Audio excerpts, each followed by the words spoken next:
Welcome to the USS Constitution Museum and Boston National Historical Park. I hope that you will explore USS Constitution, Cass and Young, and everything that the Charlestown Navy Yard has to offer. You are here at an amazing time. USS Constitution has just completed a 3-year restoration, and now you can see America's ship of state afloat once more. Here at the museum, we are pleased to offer award-winning, hands-on exhibits where you can see, hear, and touch the remarkable history of old Ironsides. USS Constitution has lived now in 4 centuries. The oldest vessel still afloat in the world and a living symbol of the United States Navy. But she is more than a symbol. She embodies the national story and tells 1,000 stories within that story. A marvel when she sailed out of the 18th century, Old Ironsides is a miracle as she sails across the 21st.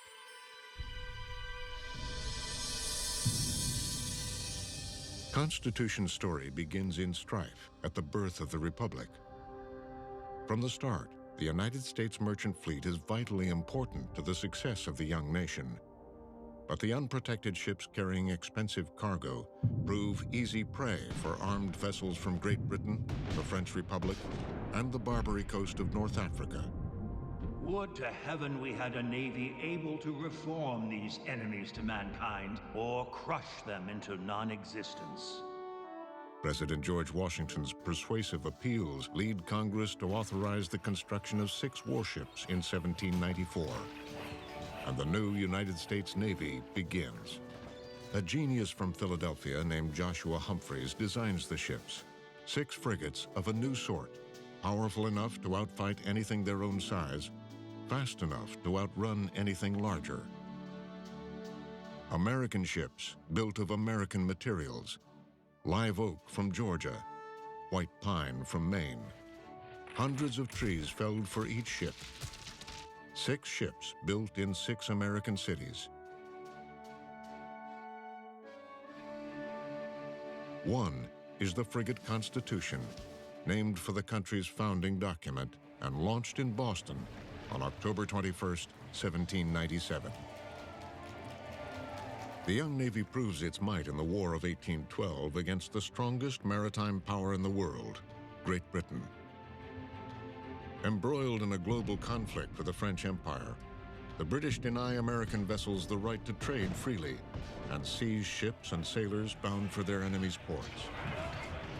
With the rallying cry of free trade and sailors' rights, the United States declares its second war against England on June 18, 1812.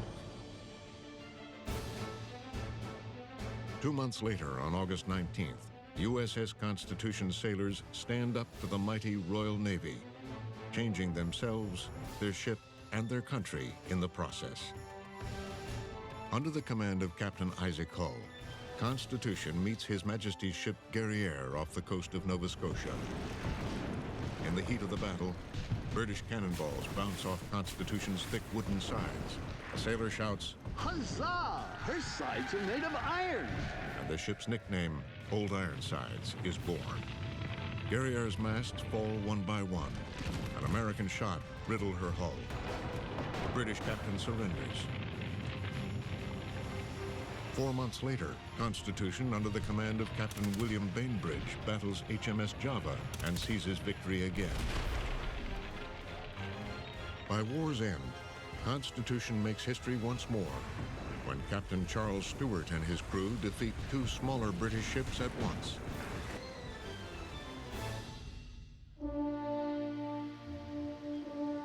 Constitution's decisive and unprecedented victories mark the emergence of a new power on the world's seas. The war gives Americans a newfound confidence. The nation's most victorious ship gains lasting devotion. Says one American newspaper, "Let us keep Old Ironsides at home. She has literally become a nation's ship and should be preserved in honorable pomp as a glorious monument of her own and our other naval victories."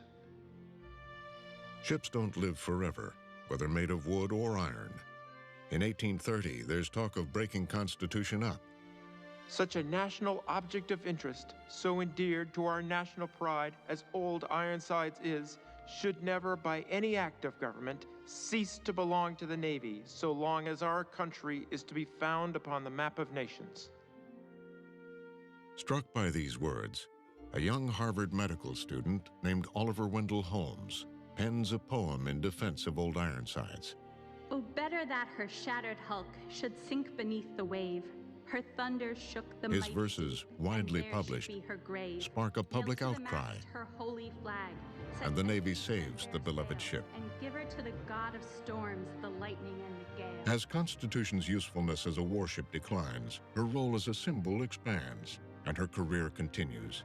She sails for nearly a century on a diplomatic mission around the world, leading the African squadron in the fight against slavery, serving as a school ship for midshipmen at the Naval Academy, and transporting American exhibits to the Paris Exposition. But the memory of Constitution's former glory eventually fades, and by 1925, her survival is in jeopardy once more. Her strong wooden sides riddled with rot, the ship is sinking at her berth. But this won't be the end. Children rally to save Old Ironsides. They answer the call by donating their pennies to rescue the ailing ship. Citizens of all ages lend their support, and Old Ironsides is made new again.